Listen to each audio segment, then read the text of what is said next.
Yo, what up? It's your boy back in the van. Last time I was in here, I was talking about collapse. And today we're going to revisit that topic, but this time a different kind, a personal collapse. Because somewhere deep in your body, there is a quiet little assumption running in the background that eventually, at some point, up in the future, you're going to win. Okay? I hate to tell you this, but you're never fucking going to. Okay? You're just not. And I don't mean that in like a doomer, black pill way. It's just, look, man, there is no morning where you wake up and the game is finally over and you get to coast along on the residue of having finally figured it all out.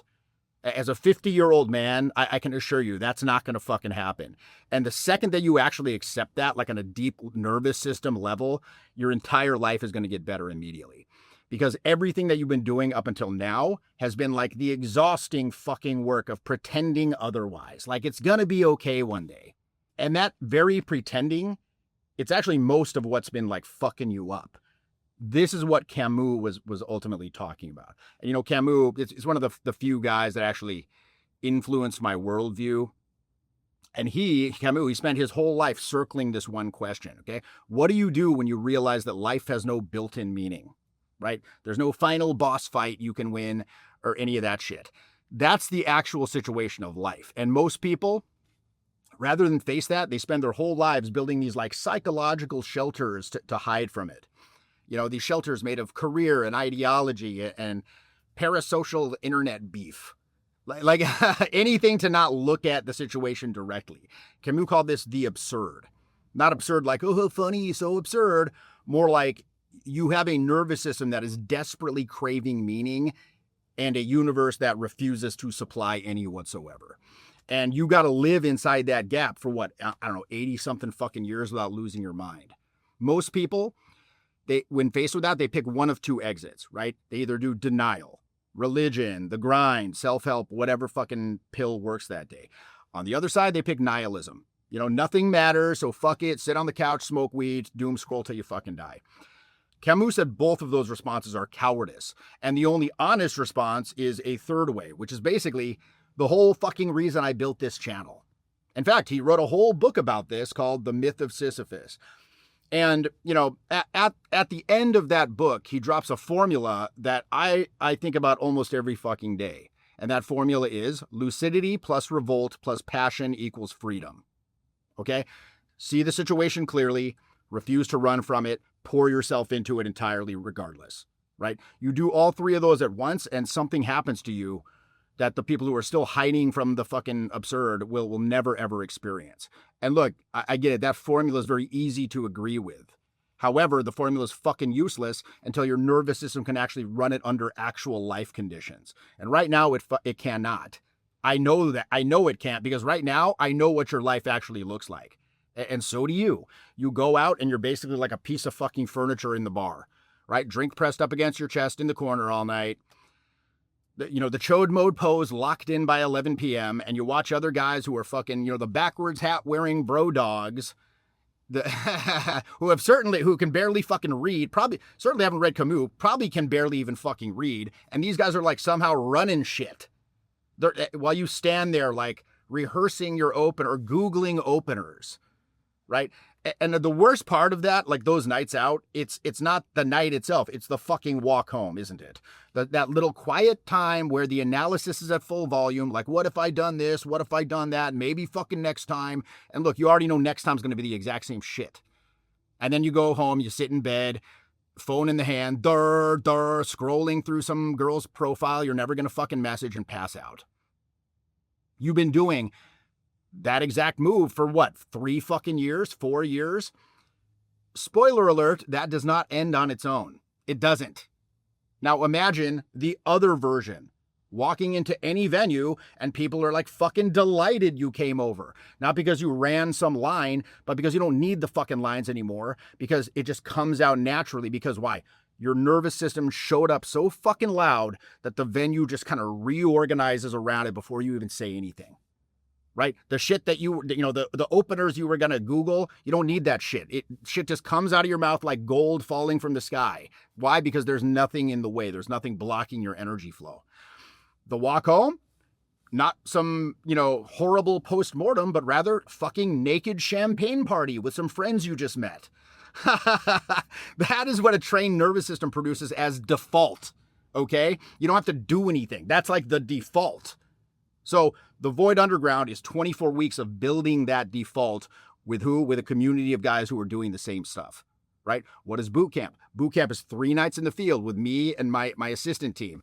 And on that program, we are putting your body through situations that it cannot think its way out of, okay? Until the flinch stops being the thing that fucking runs you. Links in the description, jeffyinperson.com. Click that shit. Click it. In fact, click it right now. Click it right now before you talk yourself out of it in the next 90 seconds like you always fucking do. Or be the same guy a year from now wondering why nothing changed, okay? Enough said, okay? Back to Camus. So the formula is what? Lucidity plus revolt plus passion equals freedom. In the book, to show what that looks like, at the end of the book, the final chapter, Camus sketches out 4 different characters, okay? And they collapse into 2 essential moves, I guess you'd say. The first 2 archetypes are Don Juan and the actor, okay? Don Juan is, probably not the pop culture version you're thinking of. He is a fucking player, but he's not out there doing cold approach per se. He's just a guy. He had a lot of affairs. He's a guy who completely accepted in his body that no single love is going to be the final love. That no moment can be locked down by the sheer force of wanting it to. And so instead of getting bitter and going full fucking incel, what does Don Juan do? He goes completely the other way. He loves every woman that he engages with completely in the moment, fully fucking present, precisely because he knows it's not going to fucking last. The impermanence is what makes the intensity available, right? If he thought that love was supposed to be eternal, he'd spend the entire relationship white knuckling it and running like analysis on whether she's going to fucking leave, okay? And in doing that, he would miss the actual experience of the woman in front of him. Instead, Don Juan is just fully there, 100% knowing it's going to end for the moment. When he's there, he's 100% in love. And then when it's over, it's over. The actor is similar but different. Actor lives a completely different role, on stage for 90 minutes, knowing that when the show's over, the character dies, right?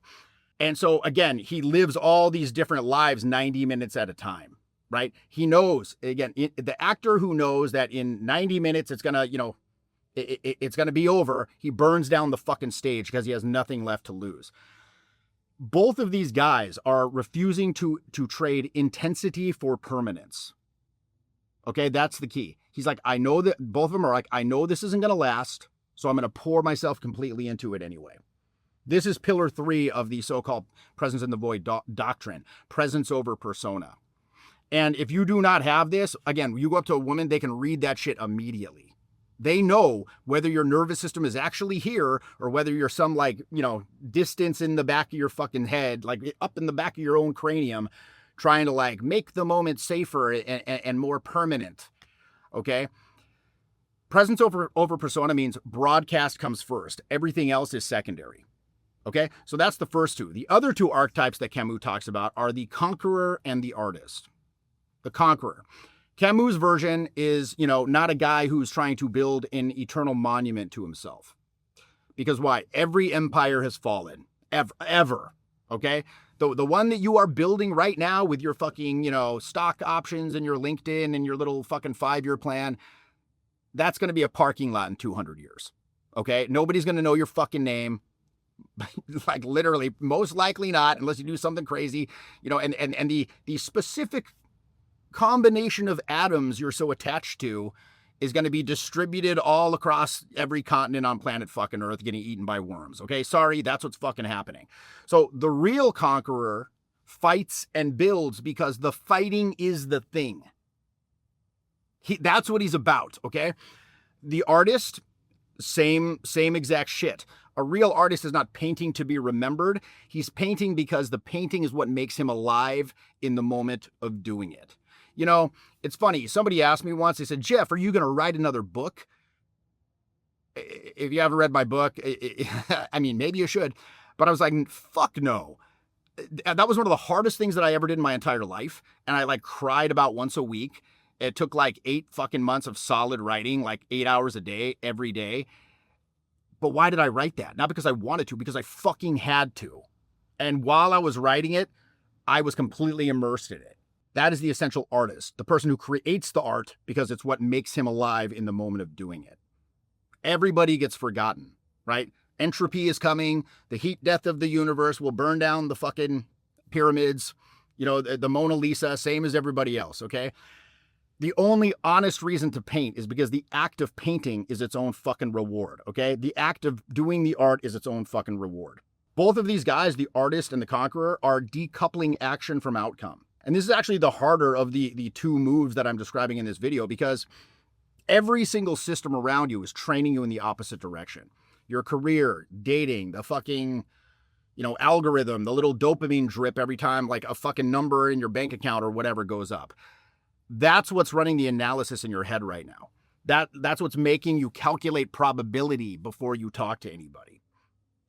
And ultimately, that's what's making you fucking do these half-stepper bullshit approaches, because your nervous system is already pricing in failure. You trained yourself to treat the present moment as a means to an end. And now the present moment doesn't know how to be the fucking thing itself anymore, okay? This one is what I call, this is pillar 8 in the PITV dogma, right? Live the thesis. Don't talk about it, get fucking caught doing it. The work is the meaning. The interaction itself is the meaning. And you stop asking whether it's going to pay off, whether you're going to get the result, because that very asking is what's been killing it. Okay? So Camus, he takes these 4 guys, the actor, the artist, the Don Juan, and the Conqueror, and he boils them down into one figure at the end who encompasses them all. Sisyphus, all right? You know the fucking myth. Sisyphus pissed off the gods so badly, they sentenced him to push a massive fucking rock up a mountain for eternity. And every time he gets to the top, the boulder rolls right back down, and he's got to walk back down the fucking hill and push it up again forever, for eternity. Cool, right? Right? That's the fucking gods. That's their shit. It's meant to be hell for Sisyphus. And for most people that read that story, damn, it is fucking hell. Like, that shit sucks. Because why? Most people think that the point of doing a thing is to finish it. Under that assumption, Sisyphus is cursed and the gods fucking trolled him hard. Camus, however, he looks at that same story and sees something quite different. He sees Sisyphus in that quiet moment walking back down the mountain between the pushes. And he says, wait, this is the only time that Sisyphus is truly alive. Because in that moment, he sees the situation with complete clarity. The boulder is never going to fucking stay up there.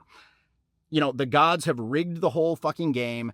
And so hence, he only has 2 options. Option 1, eternity in fucking bitter resentment. Hating the gods, hating the fucking work, hating the mountain, hating the boulder, hating himself. All of it. That is what most people do with the basic conditions of their own fucking life. That is the default setting you were given at birth. And nobody told you that you didn't have to play by that rule, okay? So Camus gives then option 2. He looks at the fucking boulder and he decides that the pushing itself is gonna be the thing, right? So hence, he pours himself into the pushing with complete intensity every time. Not because he thinks this time's gonna be different, but because the climb is the only fucking thing. And the only honest response to that is to play that shit as hard as you fucking can, right? So what's left is him, the boulder, his own revolt, and it turns out that's the whole fucking enchilada, okay? Finally, then, Camus ends the book with the line that made him one of my favorite writers on the fucking planet. One must imagine Sisyphus happy. Why? Not happy because the curse got lifted. Happy because he looked at this infinite fucking hopeless task and decided to love it anyway. The gods built him the perfect prison, and he figured out the door was never locked. So, you are Sisyphus. That's what's up, okay? And that's not a metaphor, that's your life. That is the situation. Your life is the boulder, okay? The conversations you're scared to have are the fucking boulder. The creative project that you keep almost starting, that is the boulder. And you signed up for this shit when you were born. The only question is which version you're going to be.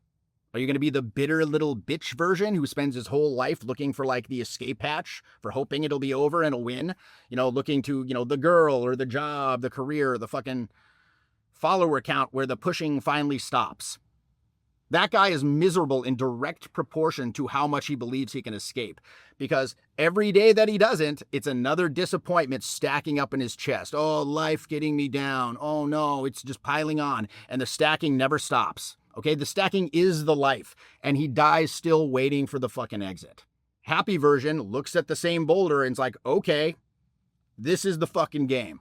All right, this is the motherfucking game. I'm going to play this shit as hard as I fucking can. Not because I'm going to win, but because playing it hard is the only thing that feels like being alive. That guy walks into the venue differently. That guy has conversations without all the fucking analysis eating him up from the inside. Why? Because the weight came off. It's all a fucking game. Okay? The weight of needing things to work out, like of needing to fucking win this ridiculous universe. And with that weight off, his nervous system now finally has room to do what it was always capable of. Okay? So I'm going to give you one thing to do this week. Pick one thing that you've been doing entirely for outcome. That could be your job. It could be your workout. It could be, that text thread with the girl you're trying to fucking meet up with, whatever. Something where if you're honest with yourself, the only reason that you're still doing it is because you think that it's going to pay off and you're going to fucking win eventually. For 1 week, do that thing with zero attachment to whether it works out. Okay? Not resignation, not like some stoicism where you pretend not to care. Actually pour yourself into it at full motherfucking volume and let go of the result. Watch what happens in your body when you do this. The very fucking second that you attempt this, you are going to discover how deeply your nervous system is wired to like need the outcome. You're going to feel the flinch in real time. Okay. You're going to catch yourself, rehearsing contingencies, yada, yada, yada. Okay. That is the thing that Camus was writing about. That is the thing that's been fucking you up since you were like 11 years old. And the only way out is straight through the fucking middle of it. The only way out is through. Okay? Because look, you are never going to beat life. That was never the game. The game was always just, you and the boulder and the mountain. And the only question is whether you're pushing it like with a bitter, butthurt little bitch in, mentality, or you're free.